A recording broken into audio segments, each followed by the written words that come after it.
I give in to the lesser fight. My body aches to be satisfied. My weakness comes and goes. Assalamualaikum warahmatullahi wabarakatuh. Selamat pagi, sore, malam teman-temanku sekalian. Kembali lagi di sini Farhan. Saya akan mengajak kalian untuk belajar bersama tentang materi masyarakat multikultural. Tunggu apa lagi? Ayo kita bahas materinya. Multikultural adalah istilah yang digunakan untuk menjelaskan pandangan seseorang tentang ragam kehidupan dunia, menekankan tentang penerimaan terhadap adanya keragaman. Kehidupan masyarakat multikultural menyangkut nilai sistem budaya, kebiasaan, dan lain-lain. Ayo kita bahas lagi lebih dalam lagi tentang masyarakat multikultural.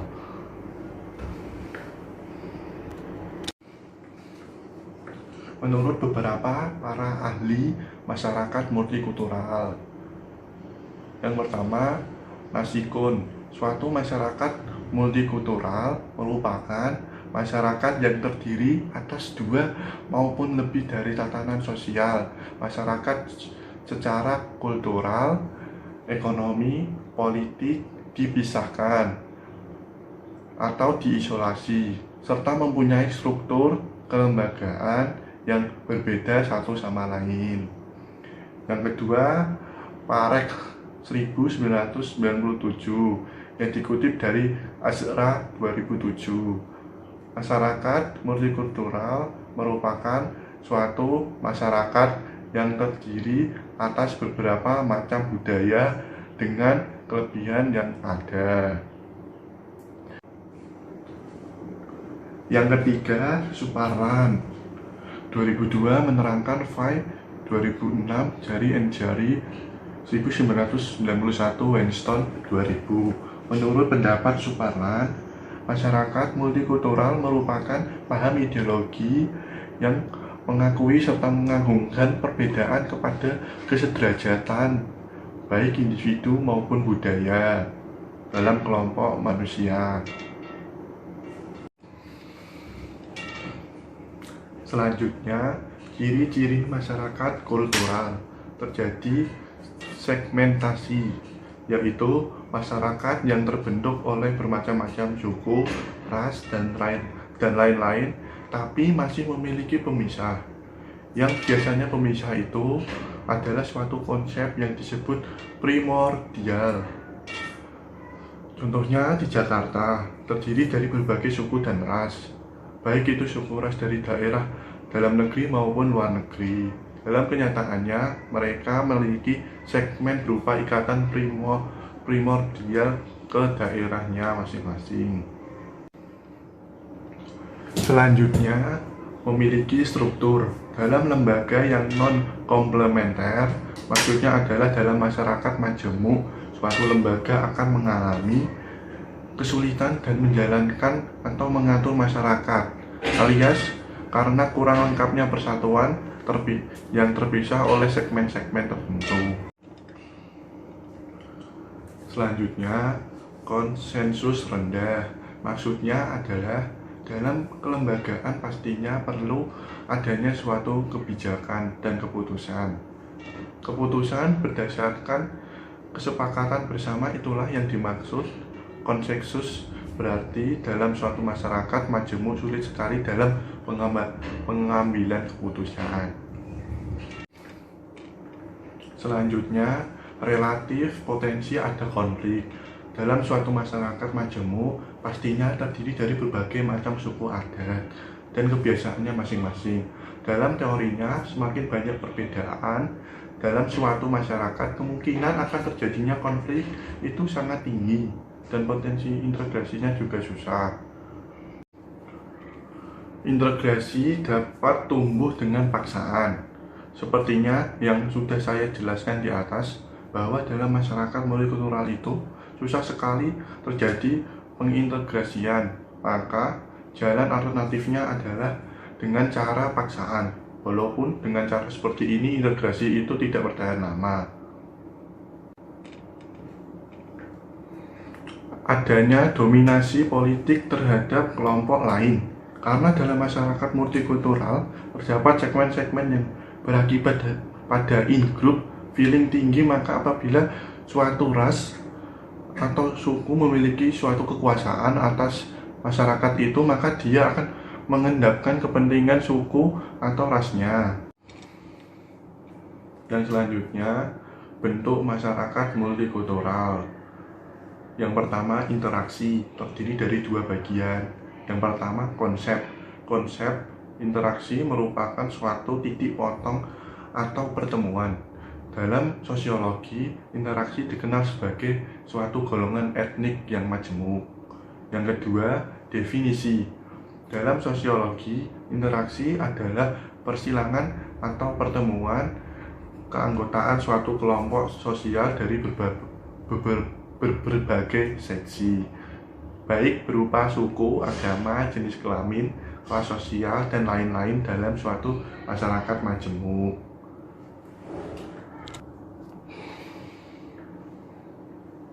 Suatu interaksi terbentuk melalui interaksi sosial atau pergaulan yang intensif dari anggotanya melalui sarana pergaulan dalam kebudayaan manusia, antara lain bahasa, kesenian, sarana transportasi, pasar, dan sekolahan.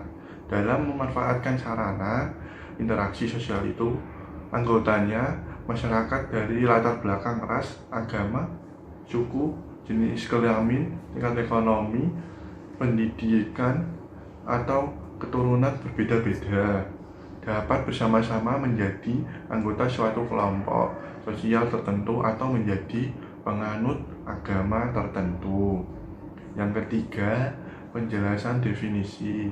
Jadi, yang dimaksud dengan interaksi adalah suatu masyarakat yang terdiri dari banyak suku, budaya, agama, dan lain-lain yang berbaur menjadi satu kesatuan dalam komunitas tertentu.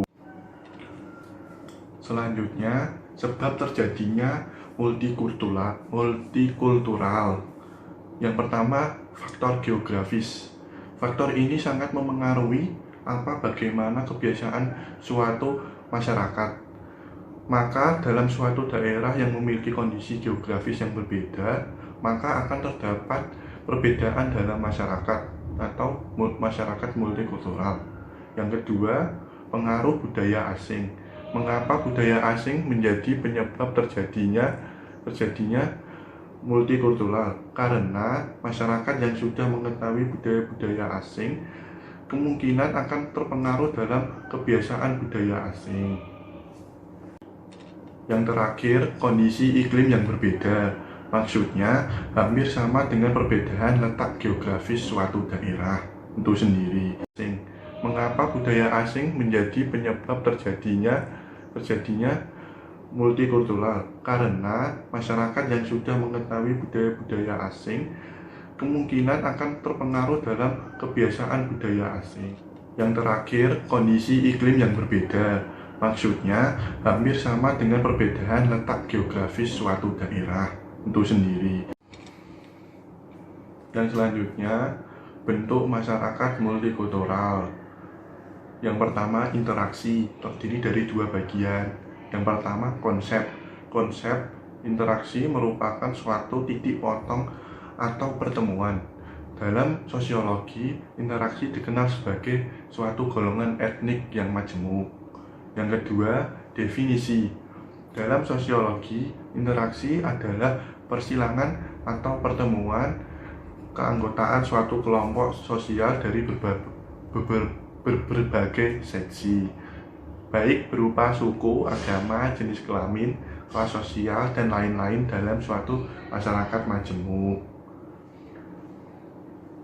Suatu interaksi terbentuk melalui interaksi sosial atau pergaulan yang intensif dari anggotanya melalui sarana pergaulan dalam kebudayaan manusia, antara lain bahasa, kesenian, sarana transportasi, pasar, dan sekolahan. Dalam memanfaatkan sarana interaksi sosial itu anggotanya masyarakat dari latar belakang ras, agama, suku, jenis kelamin, tingkat ekonomi, pendidikan, atau keturunan berbeda-beda dapat bersama-sama menjadi anggota suatu kelompok sosial tertentu atau menjadi penganut agama tertentu. Yang ketiga, penjelasan definisi. Jadi, yang dimaksud dengan interaksi adalah suatu masyarakat yang terdiri dari banyak suku, budaya, agama, dan lain-lain yang berbaur menjadi satu kesatuan dalam komunitas tertentu. Selanjutnya, konsolidasi. Yang pertama, konsep. Suatu proses penguatan pemikiran atas kepercayaan yang telah diyakini agar kepercayaan akan sesuatu yang diyakinkan semakin kuat, yang mana hal ini dilakukan oleh orang yang lebih mengerti akan kepercayaan yang dianut. Yang kedua, definisi. Konsolidasi adalah suatu proses penguatan yang dilakukan untuk memberikan tambahan keimanan atas apa yang telah seseorang yakini, yang biasanya dilakukan oleh orang yang sudah mencapai tingkatan tertentu. Yang ketiga, penjelasan definisi. Jadi yang dimaksud dengan konsolidasi adalah suatu penguatan atas apa yang melekat pada diri kita sendiri.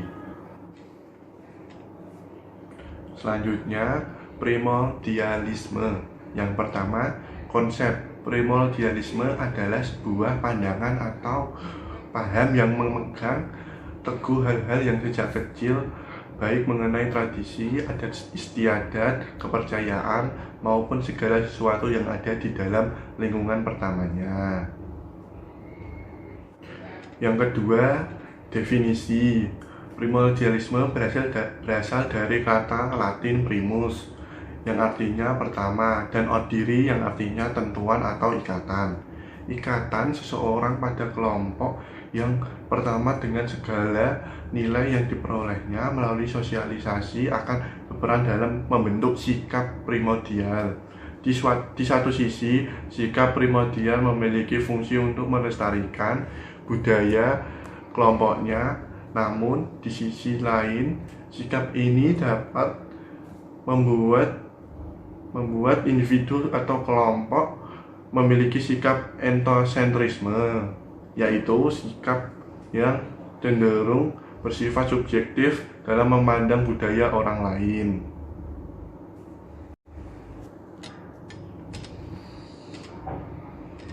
Mereka akan selalu memandang budaya orang lain dari kacamata budayana. Hal ini terjadi karena nilai-nilai yang telah tersosialisasi sejak kecil sudah menjadi nilai yang telah tersosialisasi sejak kecil menjadi nilai yang mendarah daging atau internalized value, dan sangatlah susah untuk berubah dan cenderung dipertahankan bila nilai itu sangat menguntungkan bagi dirinya. Yang ketiga, definisi penjelasan. Jadi suatu etnosentrisme adalah suatu kepercayaan yang sudah mendarah daging. Maka setiap orang yang memiliki etnosentrisme pasti dia akan sulit menerima paham lain memiliki etnosentrisme. Maka setiap dia akan sulit menerima selain paham yang telah mendarah daging dalam dirinya tersebut. Oke kawan-kawan, sekian itu yang saya sampaikan. Apabila ada kurang atau salah-salah kata, mohon dimaafkan. Wassalamualaikum warahmatullahi wabarakatuh. Tunggu kawan-kawan, jangan lupa like and comment and subscribe ya. Tunggu video.